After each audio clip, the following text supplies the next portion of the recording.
What's up, Zox fam? Now, this is going to be one of a many videos on Kazuki in Tribe 9. We have a ton of things that I want to get into. Obviously, the out-the-box value for this character, for those of you guys that are still trying to decide whether or not you want to pull the tension card value, my first thoughts and impressions of this character, and really ultimately breaking down this character to make him as easy and as accessible as possible for you guys. So we're going to go ahead and jump right into it because there's a lot that I want to talk about. Now, first things first, I got to say, this is actually a video I've actually have been really excited to do because this character is really fun. I think that this character is actually insanely good as well. I'm trying to refrain from using the word broken because I think that word just makes people feel like they have to have the unit. But I will say that I really genuinely believe that a lot of these things are going to be based off of, again, what you want to invest in and how you want to play ultimately, right? But let's go ahead and let's jump into the character's value. So starting out with the very first skill here, we have the Sly Serpent.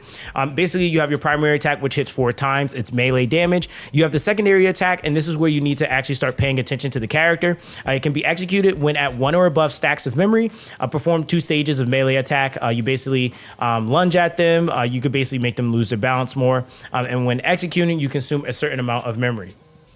Right, so now going into the counter attack, this is where you start to see some of your break damage come into play. You basically can perform a deflect counter, and when you do this successfully, it will basically help with making the unit use their balance or lose their balance easier. Now, if we're looking at the overall stats here, if we're looking from stages 1 through 3, the modifiers that you're working with here is 100% times 3 in the first stage, and second and third stage is 100% times 2. The fourth stage of this ability is actually going to have a 400% break ability with plus additional 200% times 2 action damage. Now, the break value is going to be 30, 30, 30 on the first 3 stages. And then on stage 4, it's going to be 150, right? So very straightforward. Now, when we get to the secondary, the first and second stage are both going to have break values at 240%, or sorry, action damage values with breaking and incorporated, which is going to be at 240% times 5. The first break value and the second break value are both at 500, which are both extremely high.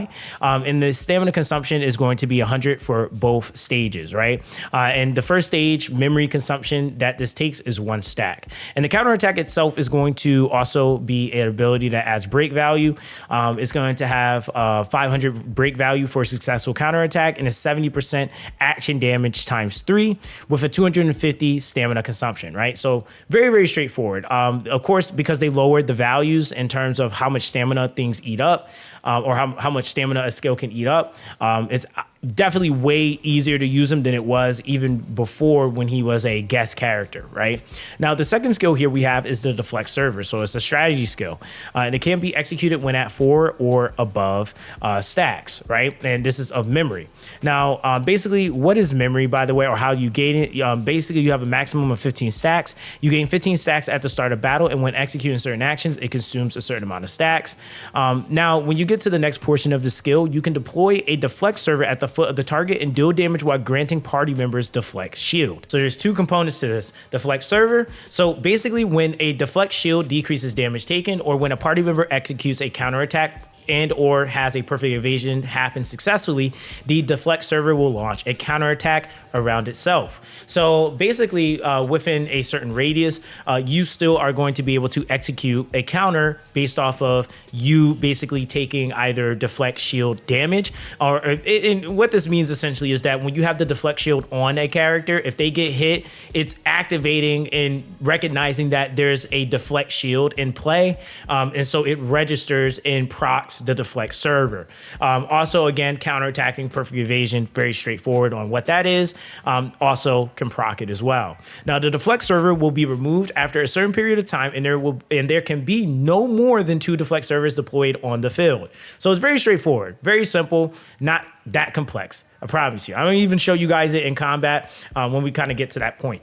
Now, it says when executing, consume a certain amount of memory. It is really emphasizing this because it wants you to know that there is a penalty or there's a cost to using his skills. Now, of course, with that, the action damage is 20%. Stamina consumption is 250. This is consuming 4 stacks of memory. The deflect server counterattack action damage is 300%. The deflect server duration is 30 seconds, with the deflect shield damage reduction being 30%, which is actually quite nice. And then the own deflect server resistance is 25% max HP, which is directly going to be affecting Kazuki, okay? And then the party member's deflect shield resistance is 8% max HP, okay? So again, it's going to be obviously variations in how this affects units, but you can see that Kazuki is getting the most benefit from this deflect shield. But again, there's also a lot of other values he's bringing, like all the breaking, right? Now, if we go over to his overclock, which is his ultimate ability, it unleashes and analyze data to perform consecutive attacks towards the target. And when executing, gain 8 stacks of memory. And when reaching the maximum stacks of memory from this effect, grant oneself overclock for a certain period of time. Now, what does overclock do? It increases the attack point based on own maximum HP. Now, the thing that's really interesting about this is we go over to the actual value scalings. Action damage is 400% times 5 plus 2,000.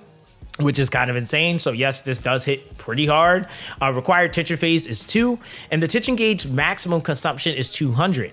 Now, also on top of that, what you're going to be getting here is a memory increase of 8 stacks, and then you have the overclock attack increase, which is based off of 10% of your maximum HP. So the more HP you have, the more of a attack increase you get from that. It's a decent one, right? Like, it's definitely, not as crazy necessarily as some other attack boosters that you, or boosting that you can get, but it is really solid to add into all the other things that he's doing, right? And then the overclock duration is 20 seconds. So very, very straightforward there. Now, when we're actually looking at the chain skill, it can be triggered when inflicting a break on an enemy. You follow up by deploying the deflect server while granting party members deflect shield. This will redeploy the server. So it basically allows you to reproc the deflect shield on your characters, which is really nice. Again, the action damage is 1200. You also have tension gauge recharge of 50, which is standard. And the deflect server duration is 30 seconds, which again, Kazuki has some of the longest durations, like I think period, like his durations overall are pretty long. But again, this is considering the cost. It is at a deficit for him. And the more that he uses the memory, if he runs out of memory, he basically can't do anything, right? So really, really important to note that. Now, of course, with all of that, really quick, just to cover the ranking and what I'm allocating and what you could potentially allocate here. So for the specific build I'm going to be showing you guys today, we're going into survival instincts, which is basically going to be increasing our HP base and defense point and maximum stamina. But of course, that maximum HP is kind of huge because if we're able to ult with that, which I will have something to show you guys for that, you actually can get some pretty nasty damage to add on top of all the stuff that you're doing. And so on top of that, we then go for the repulsion, which is the very first skill passive, which is basically going to increase the damage reduction rate of the deflect shield. So it gives more damage reduction, right? So very, very simple. It definitely helps out a lot, especially for those that are getting acclimated into the game. And even if you aren't, but you're fighting some of the harder stuff, it actually made it to where I was actually able to climb all of Fractal Vice with no healer. I think I actually ended up having to heal at the end, and not even having to, but I just preferred to heal at that point just so that I had full HP. But I don't think I dropped any less than 70%. So it was a good chunk of HP I still had, climbing it and going the long route, mind you, right? Now, the second passive is actually really good as well, because this is based off if you want him to be ulting more often. And this is something that is possible for you to rotate and to continuously stack or keep building up your memory so you're never hitting zero. This basically increases memory gain when executing overclock. And so what this normally does when you use this ability, it will give back 8, but this will essentially give you more value as you increase this, right? So if we go over to the details, as you can see, like per this one level, it gives you an additional stack, right? Let's actually allocate this real quick so you can see it. So we're just gonna bring this down some so you guys can see this value at its finest. So let's actually do this. Let's actually increase it real quick, right? And then let's go to details. And you can see at level 3, it gives you 3 stacks. And this is to stack on top of the 8 that you just received, right? So it's really honestly more of a way to seamlessly utilize Kazuki so that you're able to continuously use your abilities for breaking and of course, ultimately building back up into your ult, or even just essentially getting other characters to the point of being able to ult again. But for like a loadout like mine, I'm not really having to ult a whole lot. I'm actually killing things in like sub a minute, if not less. So it just kind of all varies on the comp that you're using. The other thing is too, is that your rank is going to be giving you max HP, right? So this is definitely something that definitely helps out, because keep in mind, the overclock gives that increase for or based off of your max HP, right? So yeah, that's basically that, right? Now, real quick, I actually want to show you guys something real quick just to kind of get into some combat, and we're going to come back and take a look at the Patimon, and of course, we're going to look at the dupes, because I think that that's actually pretty valuable as well. Okay, guys, so we're not going to take the easy way out with this showcase. I wanted to take you guys straight to Backgammon. I just figured I'd just show you how he operates here, just so you can kind of get a generalized idea. I'm not sure how fast we'll be able to actually clear Backgammon, just because, I mean, I don't know. But we're going to see what we could do. But nonetheless, we got Miyu, we got Kazuki, and we got Yo, right? And there's a lot of different variances to this comp that you can do. But hold on, let me lock in real quick. All right, there we go. That's the first hit. That's the second one. I want to see how fast I can actually break him here. That's two. There we go. Look at how fast that break was. That was all Kazuki going ham. All right, here we go. There we go. Another knockout. Let's go ahead and get that going. Boom. Dude, this guy is nuts. And we haven't even hit our abilities yet. I want to see if I can actually break him one more time. Look at that. And we made it to extreme. We're going to go ahead and just pop the ult, man. And we'll go with his. See if we overclock. We might kill here. I'm not sure. Ooh. Look at that. He survived. He actually survived. I just wanted to see if that would work, but it did. All right, let's see here. I know the beam is going to be coming out soon. There it is. Okay. See, I'll always try to catch you with that.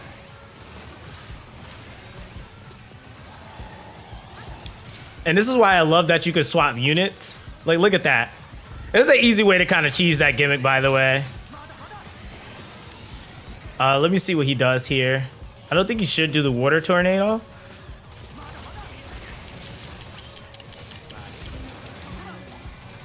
All right, let's back off. Woo. Oh, God. I think it still hits him. Nice. All right, let's see. Let's go Miyu here. So I want to see if we can actually go into his overclock. Might have to dodge this one. Oh, no, we weren't able to. Okay. Let's see here. We should be able to finish. Yeah, it's crazy how fast he can break, though. I don't know if this is going to be a vortex. It just might be. No, it's not. Got him. All right. Look at that. Christ, and I messed up. Like, look at this, man. Like, his break potential is insane. So, yeah, that's what we messing up, right? As you can see, there's nuking. There's a lot of... there's a lot of value there. Now, again, this could have obviously went much, much quicker. But, yeah, I mean, hey, it is what it is. We got the clear. Miyu died as part of the sacrifice here. But, hey, nonetheless, we got it done, right? And what I currently have right now on his Patimon, broken set right now. I don't have the optimal set values that I would like. But as far as stat values, we're going crit damage multiplier. We got max HP 4 plus with a support 3 here. In the second slot, we got that shield damage reduction with a defense 3. It has an attack 4 as well on that. And then we have the crit damage 4 with damage cut rate plus. And that's going to be at 8% with a support 3. Now, values that you definitely want to aim for, support, I would say, is definitely going to be values like, for example, HP, because he is able to scale off of that. Damage cut rate is good. Defense is definitely helpful because, again, he's going to be able to just take a lot of damage, and just being able to absorb that just means more opportunities for you to kind of get through the fight. I would definitely say like things like support is really big as well, because he can help amplify your chains. And considering that, I would say that Kazuki is definitely a unit that goes before, like, say, like a main damage dealer like a Miyu or an Inoki. I really wouldn't recommend him going after them. And even down to set bonuses that you definitely want to try to aim for. The Fortress is actually really, really good. So if we take a look here, I'm gonna actually move myself so you guys can see. It's a 2-piece decreased damage by 8%. And then another one that I actually feel like is actually pretty good to use on him because of what he can do is Defender, which increases maximum HP by 10%. And then the other one, which basically is the Paladin. So he can use any of these actually, which increases resistance of granted shields by 20%. This is probably going to be overall his best in slot, because really in actuality, the 10% HP increase is only going to be helping with the damage for the most part, versus like the direct scaling you get for the 20% resistance for the shield is going to be huge on top of the 30% that he already gives you, right? And so, yeah, it's a lot of different ways that you can kind of go about building him with some of the defensive sets. But nonetheless, there's a lot of different things that you can do to get him to work. And he just does his job so freaking well. Now, the other thing is too, is that if we're actually looking at dupes, I want to touch on this real quick. I'm going to have a video where we actually get into him at his T5, which I think is actually something that is really a big deal. But for those that are wondering, is it worth getting just the base copy of this unit, or is it worth getting, say T1, T2, etc.? I would definitely say that a base copy is more than enough. I really wouldn't recommend you necessarily force pulling a whole bunch of dupes, just because I think it's always worthwhile waiting and seeing when the next banner or what the next banner is going to have. And also because we have that window where it seems like we're going to have a week, you can always decide later that you want to pick up extra copies. You do not have to have them right now, right? But I will say that the difference between his T1 and, like, for example, the T5, the T1 is actually going to be increasing the resistance of the deflect shield by 25% of own maximum HP.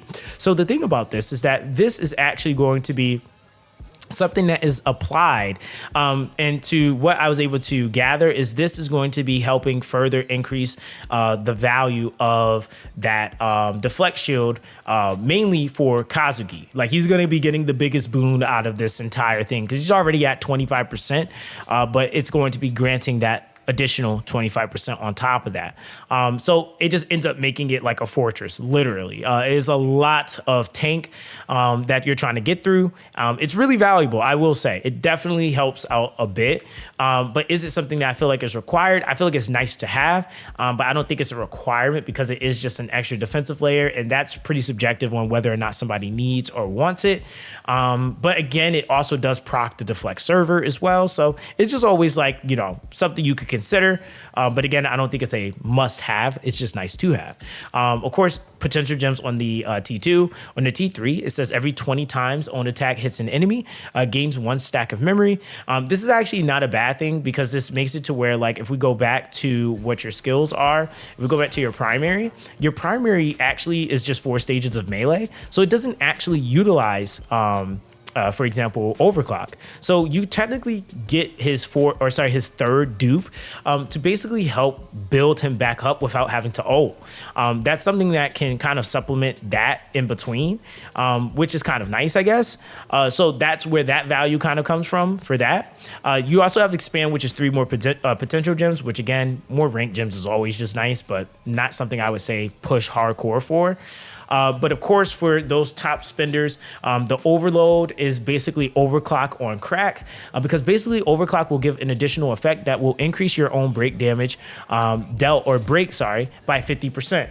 So this actually is what ultimately, even without it, he's still one of the top breakers in the game, but this makes him the best breaker in the game This ability right here is just insane. The fact that they even give this ability to a character, even though it is on a T5, makes him kind of nutty. I even have been able to witness, shout out to the homie Giselle, was quite a bit of us in the Discord. We're able to see him like literally breaking characters in like a couple of hits, which is kind of insane. I definitely will say for those that are spending and want to go for it, by all means, I definitely think that this is a pretty big thing for a character like Kazuki. It really starts to kind of make him really seem a lot more solidified in the position that he holds. But I would still argue it's not a huge requirement unless you just want to be that guy that's like clearing things in like sub 20 or EXing all the time, right? So it just kind of all depends on that, right? So again, extremely insane, extremely insane. Now, one other thing I want to show you guys as well, and this is just, of course, just to kind of touch on what I was mentioning before. If we look at my Miyu, I only have 5% crit rate. You seen I have 59% with the build I was using. So I want to cover tension cards real quick. I think that this is actually another important component, and I don't want to forget that because that whole display that you guys seen was also incorporating the tension card. And basically, I want to talk about what it's like if you don't have it, and really what you just need to filter at that point, right? And it's fairly simple. So we actually go to that tension card. The tension card is actually this one right here, which is things to hold on to. So I'm actually going to which I guess luckily I already moved myself, so we don't have to worry about that. Now, as far as the tension card and the value of the tension card, is it worth aiming for? Now, I will definitely say that this tension card is probably one of the best tension cards in the game. But, yes, and there's a but, I do not think that this tension card is going to offer you any value if you are not utilizing a character that grants shield. Because again, if we actually read the card here, what it says is that this is basically a rarity 3 card with a tension phase 0. So tension needs to activate effect, which is phase 0. Effect target is all party members.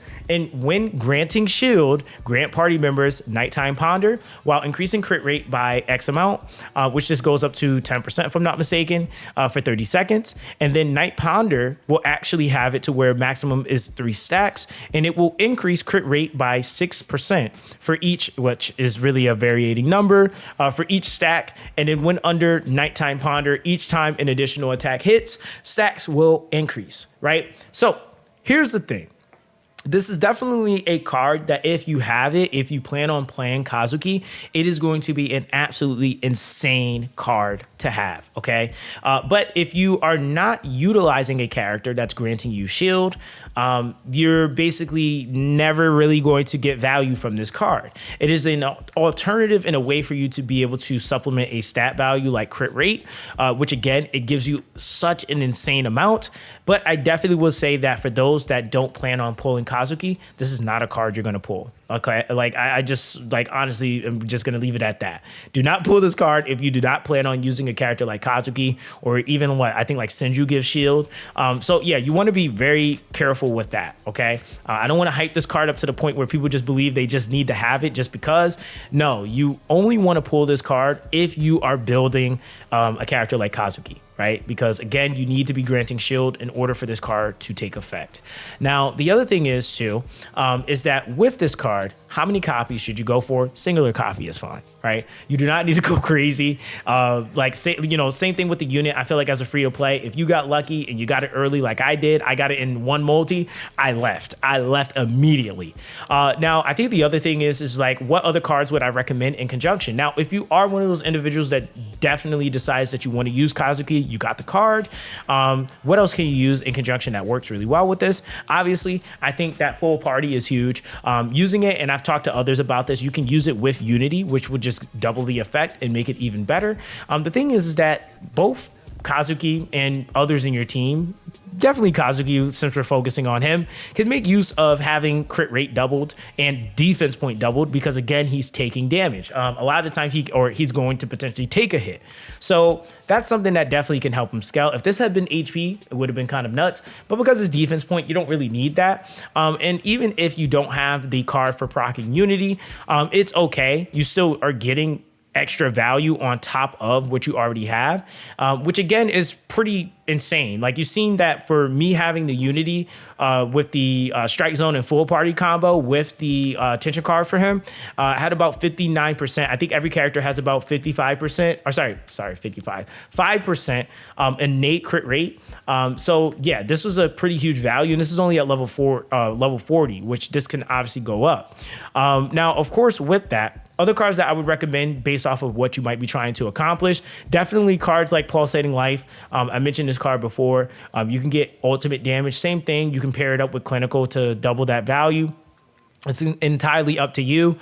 I definitely will say, like, if you are looking for example, also increasing ult with going into phase 2, which is going to be quite feasible now. This also is a card that works into Kingship. And so this basically is really nice to pair up with a Kingship activation card, because it basically will decrease the amount of tension that is consumed when you execute an ultimate skill. So now we're actually starting to see more ways to apply cards that have Kingship, which is really nice. And this is definitely a card I would recommend, because yeah, having that consumed actually would make it much easier for you to try to build into maybe rotating his ultimate more often, so that you can build up more memory stacks. It just kind of all depends on what you want to do there. Another card I would definitely recommend is the Monado Tribe Bomber.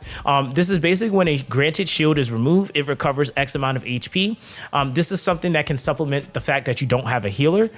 So again, there's a ton of cards that you can use that will give you some sort of healing, but I feel like this one being a phase 1 card, it's actually pretty nice. This is a 3-star card, so not everybody's gonna have it, but it definitely is a card that if you do have it, it can work really, really well. Now, some of the other cards that I want to recommend, and now that we have this lovely filter, some of the things I think that like a lot of players will actually like utilize or take advantage of, depending on if you're focusing on chain skills in your comp, having support increase is actually really nice as well.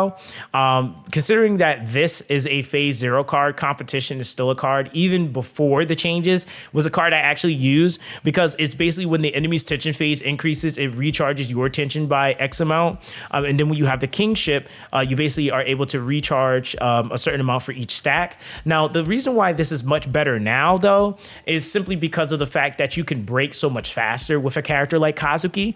The extra now that you're getting, because there's no cost or penalty, this is all a net positive. So it's not working against anything. So this is actually a really, really good card to coincide or work with him.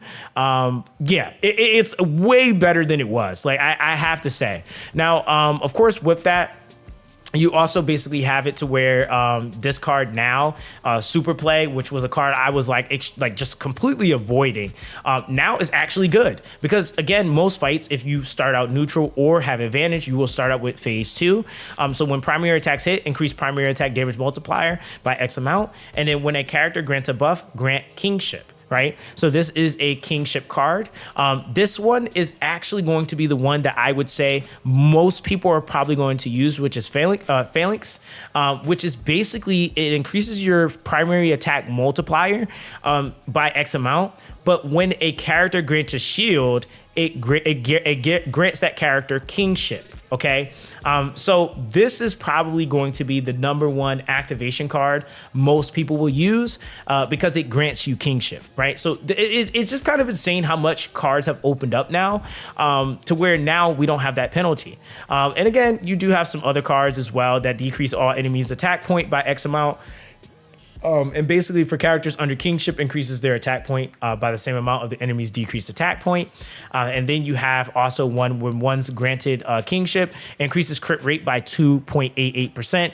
Again, this is out the box. It goes up quite a bit though once you actually start leveling it. Like it's almost 5% just being at level 10, which is a pretty big jump, right?